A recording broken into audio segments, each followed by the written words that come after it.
Assalamualaikum warahmatullahi wabarakatuh. Di sini kami akan mempresentasikan hasil laporan tugas kami. Di sini izin memperkenalkan diri. Pertama-tama perkenalkan, nama saya Rifredi Handrian dengan NIM 1102 204489 dengan rekan saya ada Ahmad Fikri Noval dengan NIM 1102 2000591. Lalu ada Iner Neko Putri dengan NIM 1102 204429. Boleh selanjutnya.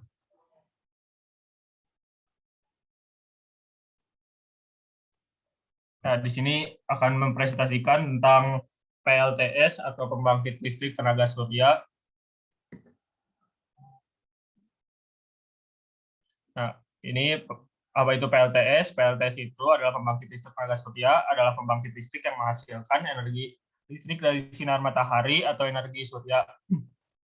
Dengan kata lain, pembangkit listrik ini memanfaatkan sumber energi alternatif yang dapat diperbarui sehingga ramah lingkungan. Terletak di garis khatulistiwa, negara beriklim tropis yang sering terpapai sinar matahari seperti Indonesia mempunyai potensi energi surya yang banyak. Di Indonesia sendiri, banyak dijumpai PLTS yang dibangun oleh pemerintah sebagai sumber energi listrik untuk beberapa daerah. Boleh selanjutnya. Ya, ini ada prinsip kerjanya, prinsip kerja sistem PLTS dalam membangun pembangkit listrik tenaga surya dapat menggunakan 3 tipe. Yang pertama itu ada on grid, off grid, terus ada hybrid.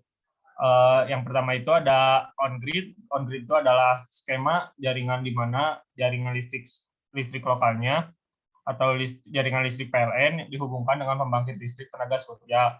Ada skema jaringan on-grid, inverter yang berfungsi untuk mengubah listrik DC yang dihasilkan sel surya menjadi listrik AC yang sesuai dengan jaringan lokal dan didukung dengan instrumen lain untuk menstabilkan koneksi jaringan. Selanjutnya ada skema dalam jaringan off-grid yang tidak menghubungkan dengan jaringan lokal. Pada skema jaringan ini, energi listrik dapat disimpan dengan baterai yang dapat digunakan ketika produksi listrik tidak mencukupi atau bisa juga disebut dengan pada malam hari, seperti halnya pada jaringan on-grid. Aliran listrik DC pada jaringan input pun bisa diubah menjadi jaringan AC agar dapat dimanfaatkan. Skema off-grid ini sesuai untuk daerah yang jauh dari jaringan listrik. Selanjutnya ada skema jaringan hybrid, di mana pada skema jaringan ini pembangkit listrik tenaga surya digabungkan dengan teknologi pembangkit listrik lain. Boleh selanjutnya. Ya, terus ada penentuan potensi. Pada prinsip seluruh wilayah Indonesia memiliki potensi untuk dibangun PLTS. Namun untuk memastikan masa operasi PLTS tersebut berkelanjutan dalam jangka panjang, sebaiknya menetapkan pembangunan PLTS juga mempertimbangkan antara lainnya. Yang pertama itu ada tersedia lahan sebagai tempat untuk pembangunan PLTS. Lahan dapat dibuat di atas tanah maupun di atas rooftop dengan luas yang memadai. Yang kedua itu ada teknologi, dia menggunakan teknologi PLTS. Menggunakan teknologi baterai dengan umur yang panjang sehingga tingkat keberlanjutan pembangkit listrik lebih baik. Yang ketiga itu iuran listrik, kemampuan masyarakat untuk pembayaran listrik dari pembangkit listrik atau PLTS sangat penting untuk berkelangsungan akses listrik, meningkat biaya penggantian baterai dan inverter yang cukup signifikan. Boleh selanjutnya. Selanjutnya ada sel surya. Sel surya itu energi listrik. Gua masuk ke sel surya ya. Yang pertama tuh energi listrik itu dapat dibangkitkan dengan mengubah sinar matahari melalui sebuah proses yang dinamakan tuh fotovoltaik atau PV. Foto merujuk kepada cahaya dan voltaik itu merujuk kepada tegangan. Terminologi ini digunakan untuk menjelaskan sel elektronik yang memproduksi energi listrik arus searah dari energi radian matahari. Fotovoltaik sel dibuat dari material semikonduktor, terutama silikon yang dilapisi oleh bahan tambahan khusus. Jika cahaya matahari mencapai sel, maka elektron akan terlepas dari atom silikon dan mengalir membentuk sirkuit listrik sehingga energi listrik dapat dibangkitkan. Lanjut. Masuk ke media penyimpanan energi atau biasa disebut baterai. Jadi ini media penyimpanan energi ini bertujuan untuk menyimpan dan melepaskan listrik energi yang diperlukan. Kayak baterai itu, baterai kan variasi menurut jenisnya, ada depth of discharge, rating pengisian, dan umur penggunaan dalam aplikasi PV. Jenis baterai yang sering digunakan dalam PV pada sistem PV ini adalah jenis timbal asam, akan tetapi jenis lain lebih baik namun relatif mahal. Ya, itu contohnya jenis nikel metal hybrid. Next. Yang ketiga tuh ada charger controller. Charger controller adalah peralatan yang mengatur aliran listrik antara array, baterai, dan beban. Algoritma charge control dan besarnya arus pengisian harus disesuaikan dengan baterai yang digunakan dalam sistem. Kualitas charge controller yang baik kemungkinan untuk mengatur regulasi tegangan, kompensasi temperatur, dan pemerataan charging pada selang waktu tertentu untuk lebih dari satu. Tujuan utamanya charge control ini adalah untuk melindungi baterai dari kerusakan, dari pengisian atau pemakaian yang berlebihan.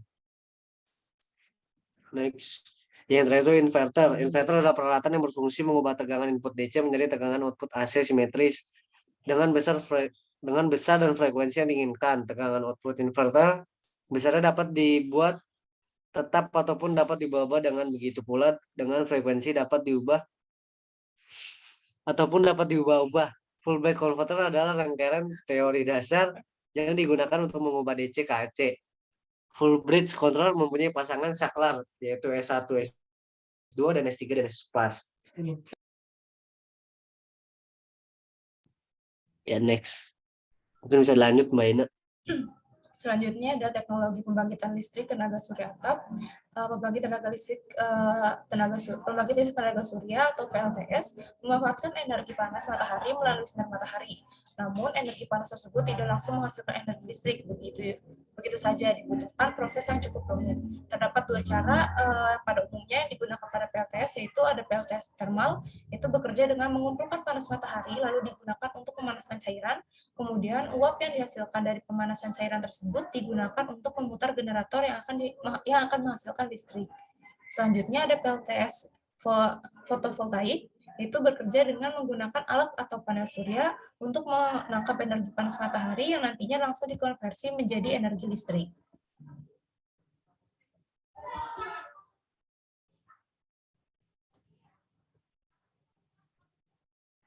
Selanjutnya ada cara kerja pembangkit listrik tenaga surya. PLTS ini memiliki prinsip kerja yaitu mengubah energi panas matahari menjadi energi listrik. Nah, sinar matahari akan ditangkap oleh sel surya yang nantinya sinar matahari tersebut akan diproses sehingga menjadi energi listrik.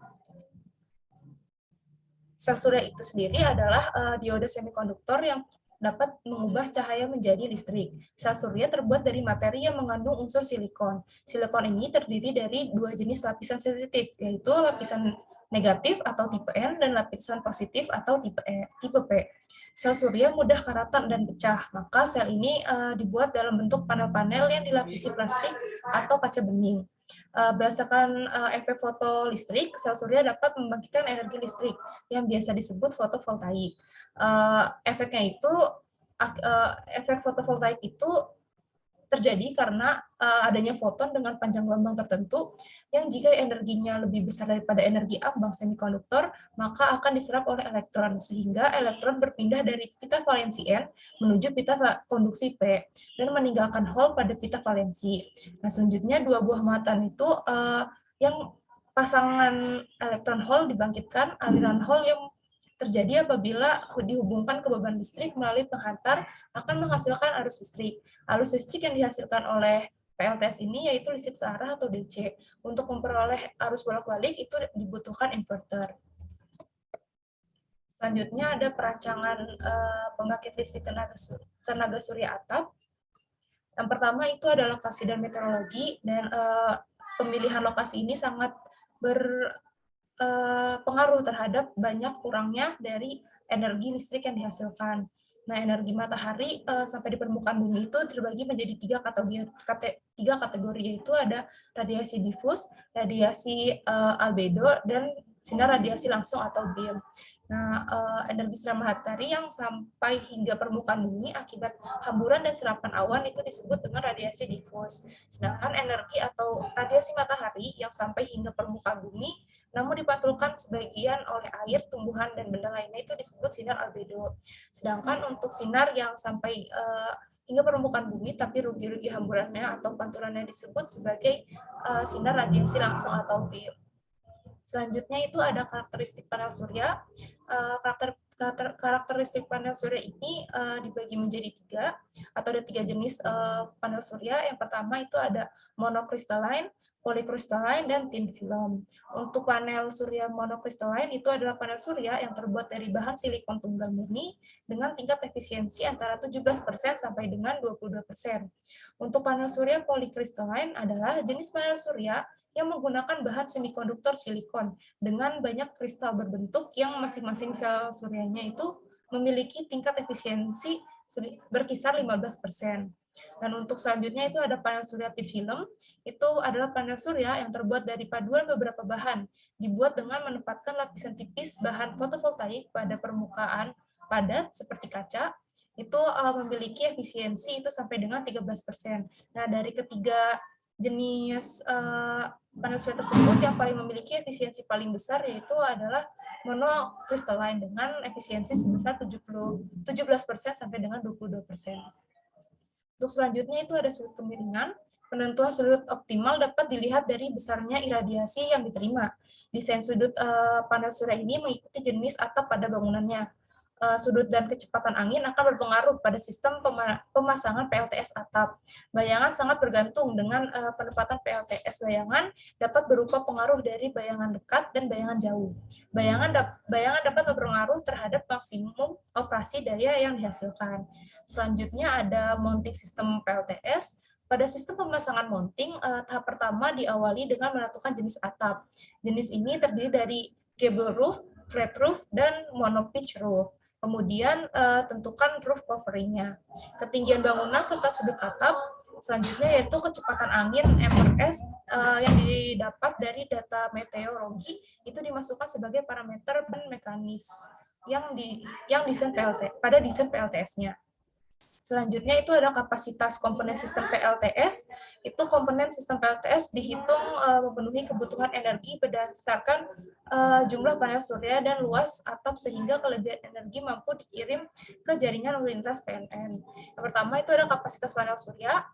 Itu bisa dihitung dengan FPV sama dengan P mod dikali H tilt dan dikali N. Perhitungan kapasitas ini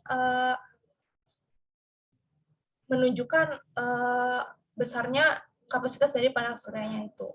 Terus selanjutnya ada energi baterai. Kebutuhan baterai itu dalam sistem dapat diperhitungkan melalui rumus kebutuhan baterai sama dengan energi harian dikali otonom day atau hari otonom, yaitu hari otonom adalah hari tanpa produksi listrik, seperti hari yang mendung, jadi panel surya tidak dapat menyerap energi cahaya matahari. Selanjutnya ada jumlah inverter. Jumlah inverter ini dapat diasumsikan menjadi jumlah maksimum dan minimum. Nilai ini dipilih berdasarkan efisiensi desain manufaktur yang tertera pada nameplate dari inverternya. Untuk mencari banyaknya inverter itu, P-out PV sama dibagi eta inverter dikali kapasitansi dari inverternya. Terus untuk daya keluaran atau peak out-nya itu daya keluaran dari modul panel surya merupakan tegangan dan arus listrik searah atau DC. Untuk mengetahuinya itu dapat VOC dikali ISC dikali FF, dengan efeknya itu adalah faktor pengisian. Untuk selanjutnya ada daya masukan. Daya masukan itu adalah modul panel surya merupakan intensitas cahaya matahari yang diterima oleh permukaan panel surya. Untuk menghitungnya itu ada P-in sama dengan IR dikali A-nya itu adalah luas areanya. Selanjutnya ada peningkatan daya peningkat, yaitu daya keluaran merupakan selisih daya yang dihasilkan modul panel surya ketika dioperasikan secara normal dengan ketika dioperasikan menggunakan sistem pendingin sistem lainnya. Itu bisa dihitung dengan P sama dengan PB dikurang PA dibagi PA dikali 100%. Untuk selanjutnya itu ada efisiensi atau ETA. Untuk kerja sebuah modul panel surya diukur berdasarkan efisiensinya. Nilai efisiensi modul panel surya itu berasal dari perbandingan daya yang dapat dibangkitkan oleh sel surya dengan energi input yang diperoleh dari iradiasi matahari yang diterimanya. Jadi untuk efisiensi itu sama dengan daya keluaran dibagi daya input dikali 100%. Untuk selanjutnya itu ada kesimpulan. Kesimpulan yaitu adalah pembangkit listrik tenaga surya adalah pembangkit listrik yang mengubah sel surya menjadi energi listrik. Untuk mengubahnya diperlukan panel surya yang terdiri dari sel-sel surya yang tersusun dari seri dan paralel. Sel surya ini terbuat dari bahan semikonduktor yang disebut dengan silikon. Silikon menyerap cahaya matahari dan menghasilkan elektron. Panel surya ini sangat ramah lingkungan karena tidak menimbulkan polusi dan tidak menggunakan sumber daya alam lainnya seperti bahan bakar fosil.